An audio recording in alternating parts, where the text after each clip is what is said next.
দেখাচ্ছি। ছাড়। বাহ ভাইয়া বাহ, আজকে নিজের বোনকেই মাল বললি, সবার মধ্যে বিলিয়ে দিলি তোর বোনকে।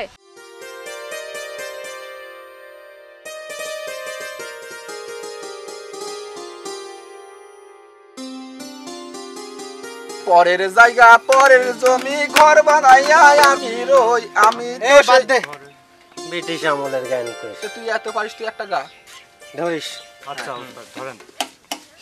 আখ খেতে ছাগল বন্দি, জলে বন্দি মাছ, ময়ের কাছে রক্ষী বন্দি, ঘুরাই 12 মাস। রক্ষী গো ও আমার মন ভালা না, রক্ষী গো ও আমার মন ভালা না। তোর মাল আসতেছে রে। আমার ওদিকে সাথে দেখেছিস আর একটা হুট করি। হ্যাঁ আছে। কি ব্যাপার মৌ, তোমাকে যে প্রত্যেকদিন আমি বলি ভালোবাসার কথা, তুমি কি সেটা বুঝো না? দেখতেই তো পাচ্ছেন যে বুঝি না, তাহলে বারবার আগে আসেন কেন? আর অন্তরা, তোমার যে কথা কানেই যাচ্ছে না। করে কানে যাবে? আপনি তো একটা ফালতু ছেলে, আর ফালতু ছেলের কথা আমার কান পর্যন্ত পৌঁছাবে না। আর তোমাদের যে অবস্থা, আমরা ছাড়া কোনো উপায় নেই, বুঝছো? বাড়াবাড়ি হচ্ছে কিন্তু। কোনো বাড়াবাড়ি হচ্ছে না মৌ, তুমি তোমারটাকে বোঝাও। একটা কথা বলি, বলো। এসব কি হচ্ছে? কি কিছু হচ্ছে না। এটা কেন আমাদের রাস্তায় বারবার আটকাচ্ছেন? তোমাকে প্রত্যেকদিন রাস্তায় আটকাচ্ছি, প্রত্যেকদিন বলার চেষ্টা করতেছি, বোঝানোর চেষ্টা করতেছি, তুমি তো বুঝতেছো না। হ্যাঁ বুঝতাম যদি ভালোভাবে বলতেন, ভদ্র একটা ছেলে হতেন, কিন্তু আপনারা তো সেরকম না। আপনারা নিজেরাই ভেবে দেখেন, আপনারা কি কোনো মেয়ের যোগ্য না। কিন্তু কেন রাস্তাঘাটে বখাটে ছেলের মতো ডিস্টার্ব করেন? যদি আপনাদের সহজ সাহস থাকে তাহলে আমাদের বাসায় যান। এভাবে কথা বলা যাবে না। আপনি চুপ থাকেন কেন? এখানে প্রতিদিন কি বসে থাকি চুপ থাকার জন্য? শুনুন একটা কথা বলি, দেখুন যা করতেছেন কিন্তু খুব বাড়াবাড়ি করতেছেন। বাড়াবাড়ি এটা আমার মাথায় আসে না। তুমি একটা বিষয়, সাধারণ বিষয় বুঝতেছো না কেন? তোমার জন্য আমি কি করতেছি না? তোমার জন্য আমি রাতের ঘুম আরাম করছি, খাওয়া দাওয়া সব শেষ করে দিয়ে সারি, তুমি কখন আসবা এই রাস্তার প্রতীক্ষায় থাকি। তুমি তো বুঝতেছো না বিষয়টা। কিভাবে বুঝবো? আমি আপনাকে আগেও বলছি, এখন আবারও বলতেছি, নিজেকে শুধরে নিন। আমি কি খুব খারাপ ছেলে? আপনি খারাপের থেকেও খারাপ। তুমি একটা বিষয় সবসময় মাথায় রাখো যে তোমাকে আমাকে ভালোবাসতেই হবে। আর আপনি একটা কথা মাথায় রাখবেন, আপনি যতদিন নিজেকে না শুধরাবেন ততদিন আপনি আমাকে কোনোভাবেই পাবেন না। আমি আপনাকে কখনোই ভালোবাসবো না। আর অন্তরা শোনো, ফিনিশিং বলে দিলাম, আর বলতে পারবো না। লাস্টে কোথায় যাবা জানো তো? কথা না কানে গেলে ওই যে ওখানে যাওয়া লাগবে। যাও মৌ, কথা হবে না, যাইতে বলছি। এই চল। মৌ, একটা বিষয় মনে রাখো, তোমাকে কিন্তু আমাকে ভালোবাসতেই হবে। এরা কি? আখ খেতে ছাগল বন্দি, জলে বন্দি মাছ, ময়ের কাছে রক্ষী বন্দি, ঘোড়ায় 12 মাস। রক্ষী গো ও হয় আমার, পরে দেখে নেবো তোরে। এই চল।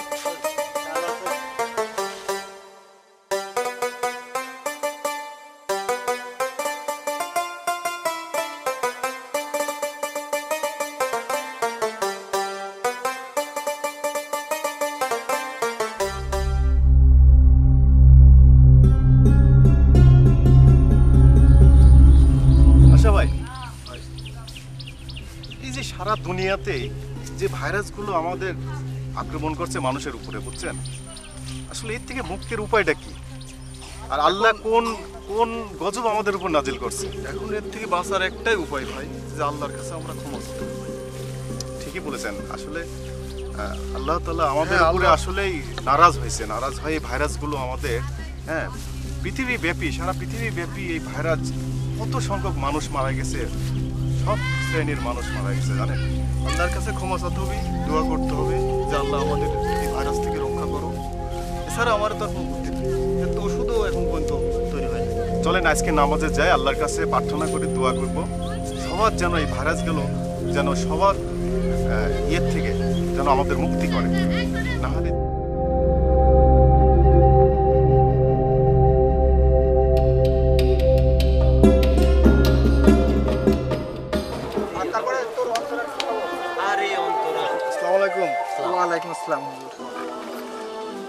আপনারা কি করছেন ভাই? এই তো বসে আছি হুজুর, একটু আড্ডা টাড্ডা দিচ্ছি আর কি, বন্ধু বান্ধব নিয়ে। আমরা মসজিদে যাচ্ছি নামাজ পড়তে, তা আপনারা সবাই চলেন নামাজ পড়ে আসি। আপনাদের কাজ আপনারা করেন, আপনাদের তো আর খাওয়া দাওয়ার কাজ নাই। এ বল। দোস্ত মিঠু, হুজুরদের কাজ কয়টা জানিস তুই? না তো। হুজুরদের কাজ হচ্ছে 4টা। প্রথম কাজ হচ্ছে আজান দিবে, দ্বিতীয় কাজ নামাজ আদায় করবে, তৃতীয় কাজ হচ্ছে মানুষের বাড়িতে খাবে, আর চতুর্থ কাজ খাওয়া দাওয়া কোনো কাজ নাই এদের, এরা মানুষকে জ্ঞান দিবে। এদের এছাড়া কোনো কাজ নাই। হুজুর আপনারা যান, আমাদের অনেক সময় আছে, আমরা পরে দেখব। নামাজের অনেক সময় আছে, জান। আমরা তো যাবই নামাজে। তা আপনারা বললাম নামাজের জন্য, আসলে আমাদের এই বাংলাদেশটা হচ্ছে মুসলিম কান্ট্রির দেশ। আমাদের নামাজটা আমাদের সবার জন্য প্রযোজ্য। নামাজ পড়লে নিজেরই ভালো। আর এই বয়সের নামাজ আল্লাহ তাআলা কবুল করে নেয়। যৌবনকালের নামাজ আল্লাহ তাআলা সবসময় সঙ্গে সঙ্গে কবুল করে নেয়। আর এই যে আমাদের সারা পৃথিবী ব্যাপী যে ভাইরাসগুলো এখন বর্তমান বিরাজ করছে, কত মানুষ মারা যাচ্ছে, মানুষের মৃত্যুর কখনো কেউ টাইম দিতে পারবে না। আজকে আছি, কালকে আমরা নাও থাকতে পারি দুনিয়ার বুকে। তাই আমার নামাজ আমাদের এটা পড়া আমাদের বাধ্যতামূলক। আল্লাহ তাআলা বলেছেন 10 বছর পর থেকে আমাদের নামাজ পড়া ফরজ। তবে হুজুর সাহেব, এদের আল্লাহ তাআলা হেদায়েত দান করুক। এরা অবশ্যই একদিন না একদিন নামাজ পড়বে। এখন হয়তো বুঝতেছে না, হয়তো কয়দিন পর বুঝবে। তো চলেন যাই, আমরা নামাজ পড়ে আসি। চলেন যাই, আমরাও সেই দোয়াই করি আল্লাহর কাছে যেন নামাজ যেন সবাই পড়ে। বাংলাদেশের সারা পৃথিবীর যে মুসলমানগুলো আছে সবাই যেন নামাজের দিকে আসে। তা আসি, ঠিক আছে, আসসালামু আলাইকুম। ওয়ালাইকুম। দোস্ত বাদ দে তো।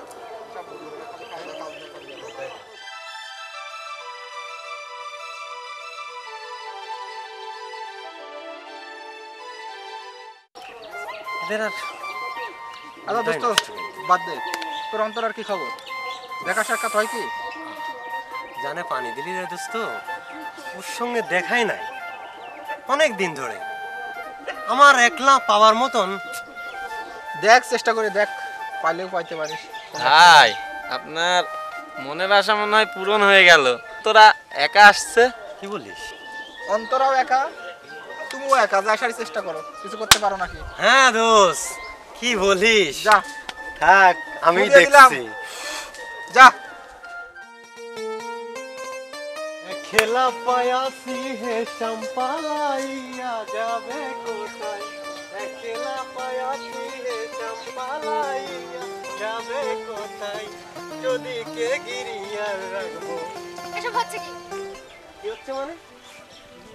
কতদিনের স্বাদ আমার, আজ একলা পাইছি। তুমি বুঝতে আসছো না কি হবে? ফেসবুকে একটা সীমা আছে কিন্তু। না না না, ফাজলিমু মানে? ছাড় বলছি, ছাড়। এই এই এই অন্তরা,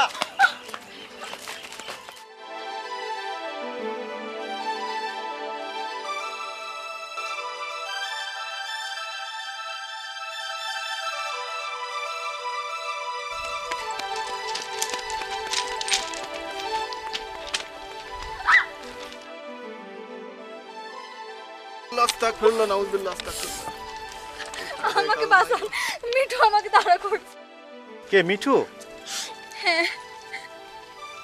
মিঠু, ছি, এটা আমরা কখনো আশা করি নাই।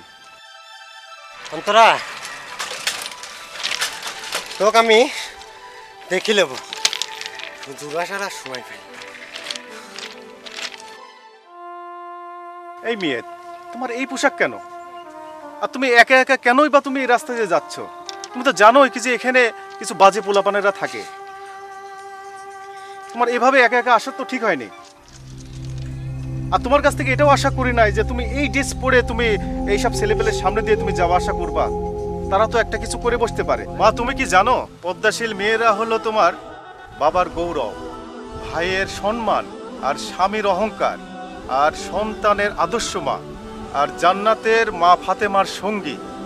তুমি কিভাবে তুমি এই ড্রেস পরে তুমি বাইরে আসো? এগুলো মেনে চলো, দেখো সব ঠিক হয়ে যাবে। এই ড্রেসে আর কখনো বের হবো না। হুজুর, আসলে আমার ভুল হয়ে গেছে, আমি আর এরকম পোশাক পরবো না। আমি এখন থেকে বোরকা পরবো। তুমি পর্দাশীল হবে শুনে আমরা খুশি হলাম। চলো যাই, তোমাকে আগাই দিই।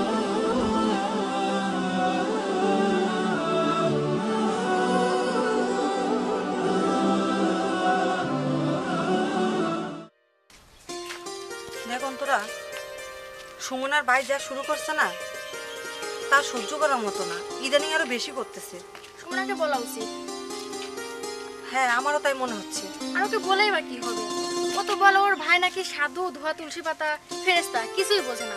দেখ, এখন এসব কথা ভাবলে হবে না, কিন্তু ওর ভাই যা করতেছে না এসব ওকে দেখাতে হবে। ঠিকই বলছিস, ওকে দেখানো উচিত। ঠিক আছে, চল। চল ওকে গিয়ে বলি। তোকে আমি আগে অনেকবার বলছি, আজকে আবারও বলতে আসছি, তোর ভাই যা শুরু করছে না খুব বাড়াবাড়ি করতেছে কিন্তু। আর এইভাবে যদি চলতে থাকে তাহলে কিন্তু তোর ভাইয়ের খুব বড় একটা ক্ষতি হয়ে যাবে, দেখবি।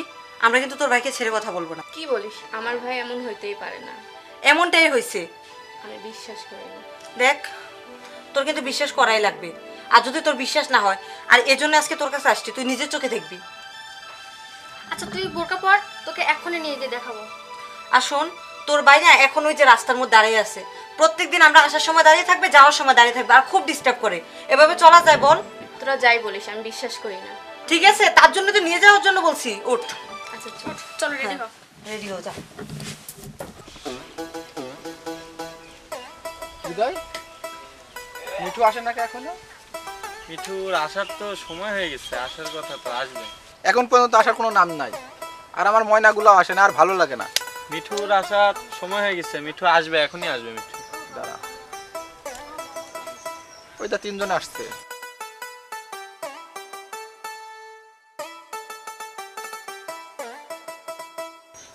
মাঝে একটা বোরকালিও আছে কিন্তু আজকে। হ্যাঁ উস্তাদ, ভুরকা আল্লাহরা আমাকে দিয়ে দেন। আরে নিস যা, ও নেশার টেনশন করিস কিসের জন্য? আচ্ছা,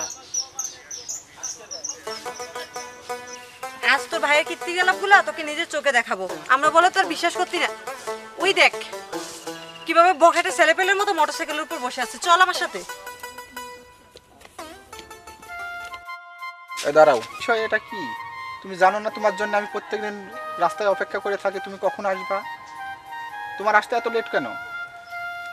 ও বুঝতে পারছি, এই নতুন বোরকালিকে জুটাইছো এই জন্যে। হ্যাঁ, আর কে এটা? ঠিক করে কথা বলো, আর ভদ্রতা বজায় রাখার চেষ্টা করো। তুমি ভদ্রতার লিমিট আমাকে ছাড়াই দিচ্ছ। তোমার কারণে আমার এই অবস্থা আজকে। আমি তো আগে এমন ছিলাম না, তুমি আমাকে নষ্ট করতেছো। কিন্তু ভালো ছিলে কবে তুমি? ভালো আমি ছিলাম, তোমার কারণে কিন্তু আমি নষ্ট হয়েছি। আমি কি আগে এরকম ছিলাম বলো তুমি? আর এই বোরকা পরা এই মেয়েটাকে? দোস্ত, ভুরকা আলী মানে মাল তো আমার। আরে তুই নিস, সমস্যা নেই, তোকেই তো দিয়ে দিছি। মৌ, ভুরকা আলাকে নাম শুনে কি করবেন? নাম শুনে কাজ কি তোর? মালটা তো তোকে দিয়ে দিলাম। বাহ ভাইয়া বাহ, আজকে নিজের বোনকেই মাল বললি, সবার মধ্যে বিলিয়ে দিলি তোর বোনকে। তুই এখানে? হ্যাঁ আমি এখানে না আসলে তোর আসল চেহারাটা আমি দেখতে পাইতাম না। ভাইয়া জানিস, সবাই বলতো তুই এমন, কিন্তু আমি কখনো বিশ্বাস করতাম না। তাই আজকে নিজের চোখে এসে দেখে গেলাম। আজকের পর থেকে আমার চোখে তুই মৃত। আর তুই শুনে রাখ ভাইয়া, তোর কোনো বোন নাই আজকের পর থেকে।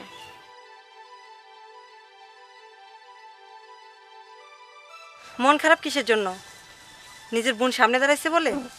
তুমি ভুলে গেছিলে আমিও কারো না কারো বোন। একটা কথা বলি, তোমার বোনকে এনে তোমাকে কষ্ট দিছি, ক্ষমা করে দিও। তোমাকে এটা বোঝানোর জন্যই তোমার বোনকে আনছি যে আমিও কারো না কারো বোন। আমাদের যে অপমান করো তখন আমাদের ভাইয়েরও খারাপ লাগে। আসি, অন্তরা চল।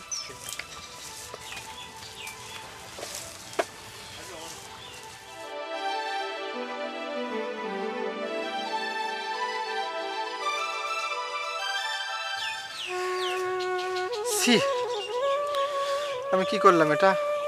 আল্লাহ মাফ কর আল্লাহ, নিজের বোনকে আজকে ইফটিজিং করলাম। আমার এই পাপের ক্ষমা নাই।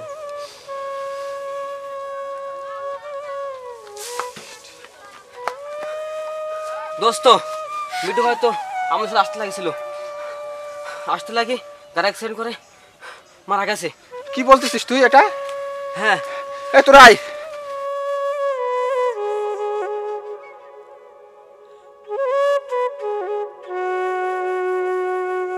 ও বাবা মিঠু, তোকে তো আমি এরকম দেখতে চাইনি বাবা, তোকে আমি এরকম দেখতে চাইনি। ও বাবা, তুই আমাকে খাটিয়াই করে নিয়ে যাবি, তুই আমাকে মাটি দিবি, আর আমার কি করে তুই গেলে।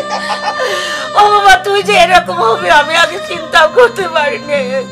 তোর জন্য মানুষের কাছে কত কথা শোনা লাগে বাবা।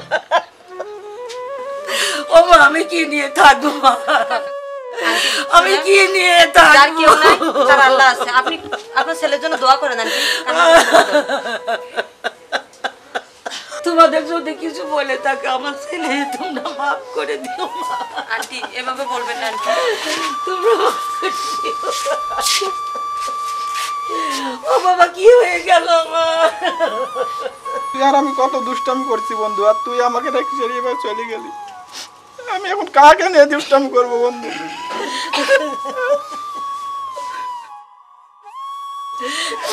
কাকে নিয়ে আড্ডা দিব বন্ধু? তুই এভাবে যেতে পারিস না বন্ধু, আমাকে ছেড়ে এভাবে যেতে পারিস না।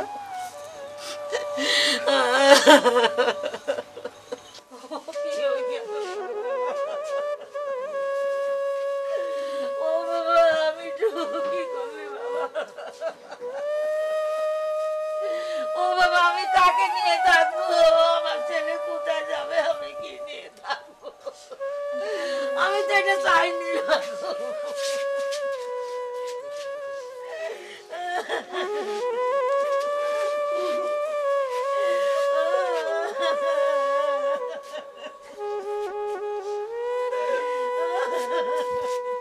দেখো মানুষের আসার সিরিয়াল আছে, যাওয়ার সিরিয়াল নাই। বন্ধু আসলে এভাবে সবাইকে চলে যেতে হবে আমাদের। এই যে মিঠু যে চলে গেল, তাকে আমরা কতদিন করে বলেছি চলো আমরা নামাজ পড়ে আসি। আল্লাহর কাছে কি নিয়ে যাব আমরা? আমাদের এটাই তো আমাদের সম্বল থাকবে। নামাজ কালামগুলো পড়লে এটাই আমাদের নিয়ে যাইতে হবে। এই পৃথিবীতে আসার সিরিয়াল আছে কিন্তু যাওয়ার কোনো সিরিয়াল নাই। কালকে তুমি যেতে পারবে, আমি যেতে পারবো, সবাইকে চলে যেতে হবে এইভাবে। কেউ নিশ্চয়তা দিতে পারবো না যে আমি এতদিন থাকবো এই পৃথিবীতে। জেনে না বুঝে আপনাদের অনেক অপমান করছি, অনেক কথা বলছি। আল্লাহর ওয়াস্তে মাফ করে দিবেন, আমার এই বন্ধুকেও মাফ করে দিবেন হুজুর। আর আজ থেকে আমরা নামাজ কালাম পড়বো। অবশ্যই আমরা নামাজ কালাম পড়ি, সবাই পড়ে আল্লাহ তাআলা সব মাফ করে দেবে আমাদের। চলো আর দেরি না করে এখন লাস্টটা কাপনের ব্যবস্থাটা করে নিই আমরা। আর এখন থেকে নামাজ পড়া শুরু করবে।